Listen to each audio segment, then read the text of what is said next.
पांच दावेदार अच्छा रेस्रे किए हम कैप्टेन टी20 फर्माट्रे भारत पर। कारण रोहित शर्मा जिते टी20 फर्माट्रु अवसर नेले एवं सूर्यकुमार यादव, हार्दिक पांड्या, ऋषभ पंत और जसप्रीत बुमराह नाम जोर धरछि टी20 कैप्टेनशिप। कारण गौतम गंभीर आगमन होबार अच्छी भारतीय कोच रूप में। तो आगामी होगा जुलाई 6 तारिख जिम्बाब्वे विपक्ष सीरीज रे भारतर कैप्टेन रहिबे सुमन गिल। तो औपचारिकता भाव या कैप्टेनशिप भार दिखाई केवल यही सीरीज बीबीएस लक्ष्मण टेम्पररी रूपे यही कोच दायित्व तुलाइबे।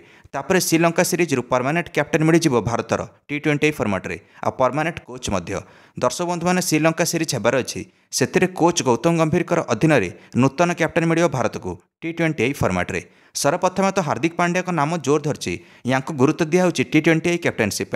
कारण गत टी20 विश्वकप से भाइस कैप्टेन अथवा उप अधिनायक दायित्व तुलाई निजर पूर्वतन आईपीएल फ्रांचाइजी गुजरात टाइटन्स को हार्दिक पांड्या थरे आईपीएल ट्रॉफी जिताई सारी किंतु से पूर्वतन आईपीएल फ्रांचाइजी थिला।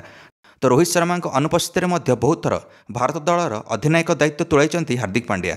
समुदाय 16 मैच 10 मैच विजय लाभ कर भारत को हार्दिक पांड्या, जो 5 मैच भारत हारी। विजयर प्रतिशत 62.50% अच्छी जो भारत हार्दिक पांड्या अधीन खेली। से भाई सूर्यकुमार कैप्टेनशिप दायित्व अच्छा। बर्तमान सबुठ सीनियर खेली होती भारत टीम सूर्यकुमार यादव, जहाँकर बयस हो 33। भारतर नंबर 1 टी20 बैट्समैन सूर्यकुमार यादव गत ऑस्ट्रेलिया टी20 सीरीज रे भारतर अधिनायक दायित्व तुलाई से सीरीज भारत जीतला। से भाई तृतीय नाम हूँ ऋषभ पंत। ऋषभ पंत जड़े विकेट कीपर 2022 डिसेम्बर में दुर्घटनाग्रस्त होता कार। तापर से बड़ कमबैक कर भारत टीम को। तो बयस हो 26। आक्रामक स्वरूप ऋषभ पंत सब फर्माट खेलती। तो मैच सारा निजर प्रतिक्रिया चलता ऋषभ पंत बड़ बड़ निर्णय नेबार सक्षम होती ऋषभ पंत।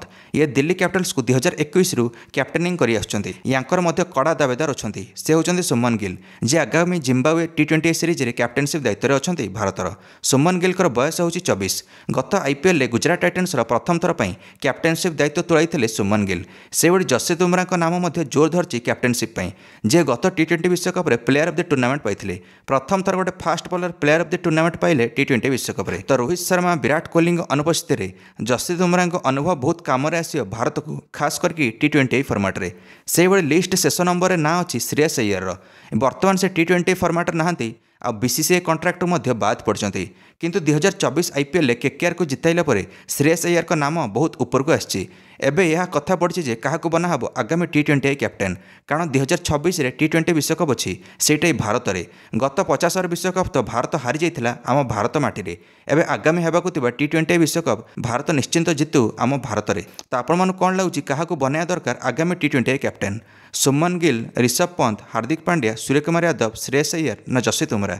निश्चिंत मंतव्य कमेंट दे वीडियो को लाइक और चैनल को सब्सक्राइब करदे समस्त क्रिकेट अपडेट्स। धन्यवाद।